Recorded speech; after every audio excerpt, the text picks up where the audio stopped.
Consider now then objections to the second premise, that the universe began to exist. Objection number 6.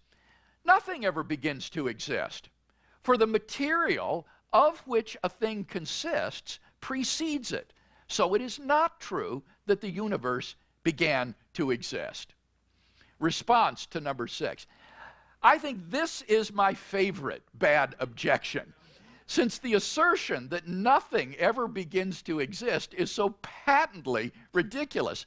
Did I exist before I was conceived? If so, where was I? What was I doing during the Jurassic period? Has the World Trade Center always existed? If so, why didn't the Native American Indians notice it? This objection obviously confuses a thing with the matter or stuff of which the thing is made. Just because the stuff of which something was made has always existed doesn't imply that the thing itself has always existed. Now, since writing this talk, it has occurred to me that the objector could save himself from the embarrassment of affirming that he has always existed by adopting what's called mereological nihilism, which is the view that there are no composite objects. That is to say, all that exists are just fundamental particles which are arranged in various ways. So in fact, there really are no chairs or tables or horses or people or palm trees. There are just fundamental particles which are arranged chair-wise or table-wise or people-wise. And so in denying that he ever began to exist, the objector isn't affirming that he's always existed. Rather, what he's denying is that he ever does exist. So in this case, the cure is really worse than the disease, because now instead of saying he has always existed, what the objector has to say is that he doesn't exist. The objector literally does not exist. Now, if that's the case, then it might make us wonder why we should bother responding to him if he doesn't exist. What this implies is that, in fact, nobody, literally nobody, has ever raised this objection, because there aren't any people. But this is surely absurd. Am I to believe, am I to affirm that I do not exist?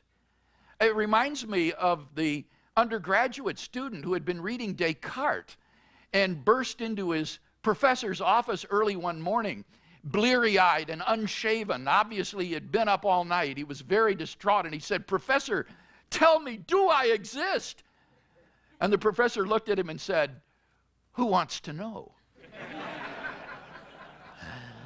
The idea that one does not exist is surely metaphysically absurd. So that it seems to me that this is simply to jump out of the frying pan into the fire. Well, the serious point of this muddled objection, I think, is its presupposition that everything that begins has a material cause. But that claim is irrelevant to the truth of the two premises of the Kalam Cosmological Argument, and it would require proof in any case. Now, it is true, I think, that in our experience, material things do not begin to exist without material causes. So we do have the same sort of inductive evidence on behalf of material causation as we have for efficient causation. But if we have good arguments and evidence that the material realm had an absolute beginning preceded by nothing, this can override the inductive evidence. What we cannot reasonably say, I think, is that the universe sprang into being without either an efficient or a material cause, since being does not come from non-being.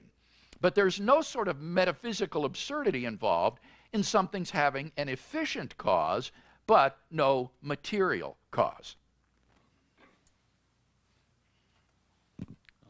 I believe it was objection number 6, talking about the things don't actually come into existence. Yes. And you had given the possibility of the mereological nihilism. But is that really even, according to the quote you gave by Plato, is that even possible? Because it speaks of changing and alteration as well, needing a cause. And so even if it's just an arrangement of particles, those particles still change to different arrangements. And so yes. Would they have to avoid it, would they have to devolve all the way to a sort of pantheism where there actually is no distinction in any kind of entity? Well, this is a very good question, and I was ad-libbing at that point in my lecture this evening, and I had intended to say a further comment, but I neglected because I didn't have notes.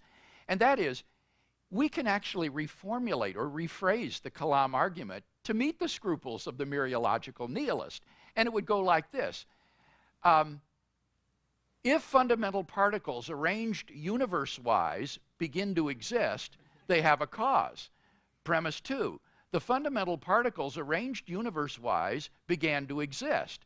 3, therefore, the fundamental particles arranged universe-wise have a cause. So you can simply reformulate the argument to meet the demands of the mereological nihilist, whose view in any case I think is absolutely mad. As I say, I at least exist, even if nothing else does. But we can rephrase the argument in such a way as to not assume that the universe is a composite object.